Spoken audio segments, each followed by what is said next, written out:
We move now from Donald Trump's response to his second federal indictment, third indictment total, to Sean Hannity's response to Trump's recent third indictment on charges related to his attempts to overturn the 2020 election results allegedly unlawfully.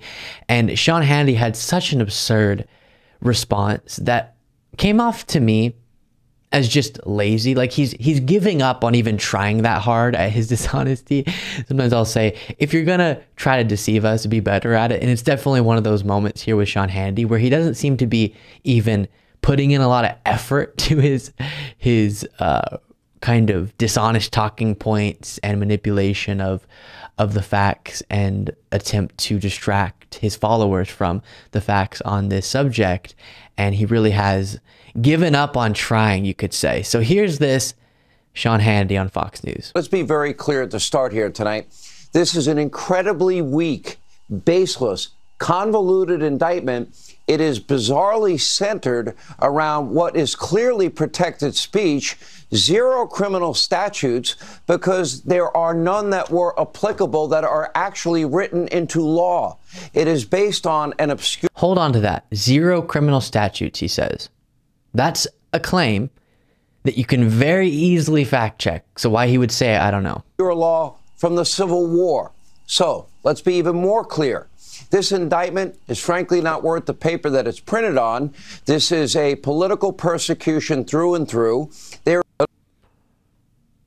So no, he's wrong that the indictment includes zero criminal statutes. We looked at this before. You can, front page, Sean, you can look at the 45-page indictment yourself and see specifically, we read out in the last segment, the conspiracy to defraud the United States, conspiracy to obstruct an official proceeding, obstruction of an attempt to obstruct an official proceeding, conspiracy against rights, and the specific 18 U.S. Code 371, 18 U.S. Code 1512, 18. You can look at exactly what criminal statutes are being referenced in this indictment. So I don't really know what that is, other than hoping that his followers will just think it sounds about right.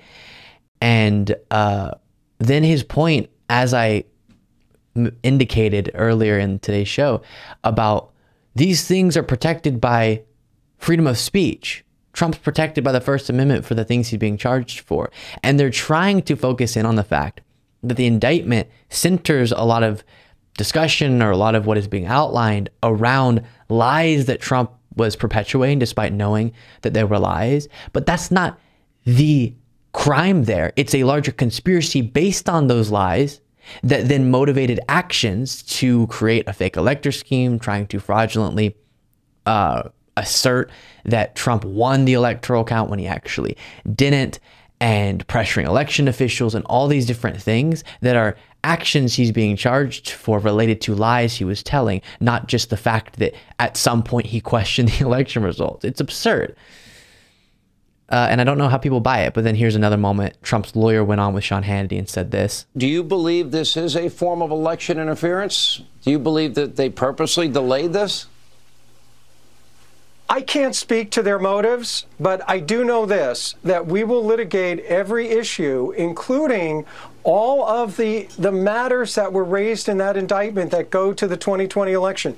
One thing that's very interesting right now, President Trump will have subpoena power in connection with this case. So we will have the opportunity now, for the first time in many instances, to subpoena documents, to subpoena witnesses, to get to the truth as to what happened in 2020. And that's all that President Trump wanted from day one. He asked Mike Pence, pause the voting, send it back to the states so that they can recertify or they can do an audit. But everything the president did was with advice of counsel and getting to the truth. That should never be criminal.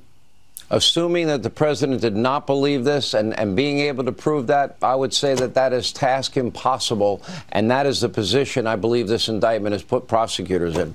So what's being referenced there is a part of the indictment is acknowledging that Donald Trump was deceiving people and using this deceit, like I said, to justify all these different actions and this conspiracy to keep himself president despite losing the election, and thus trying to overthrow a lawful process of our government.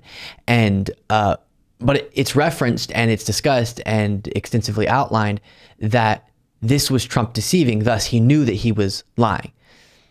And because Trump's such a narcissist, I think it's easy to look at him talk about these things and go, no, maybe he actually thinks he won because he's so obsessed with himself and he thinks he couldn't lose. But there are so many anecdotes we already know about. One recently we covered with Bill Barr of people remembering Trump, acknowledging that indeed he lost and saying things like, can you believe I lost to this guy, referencing Joe Biden. And so he was lying, and maybe he tries his best to lay in bed at night and buy his own garbage, but he knows at the end of the day, it's garbage. The really notable part about that from Trump's lawyer is that he's saying, oh, see, this gives us a chance with subpoena power to, in a court of law, relitigate the 2020 election.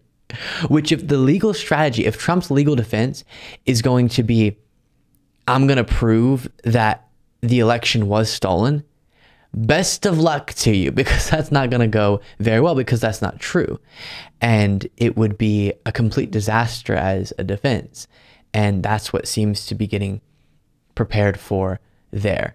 Pretty wild. Thank you so much for watching. If you want to be a part of what makes this show possible, plus get access to the full video version of the show hours before all the clips are able to be uploaded to the YouTube channel, plus get the bonus show on the weekends, you can do so by going to lukebeasleyshow.com/membership. That's lukebeasleyshow.com/membership, and there's a link in the description.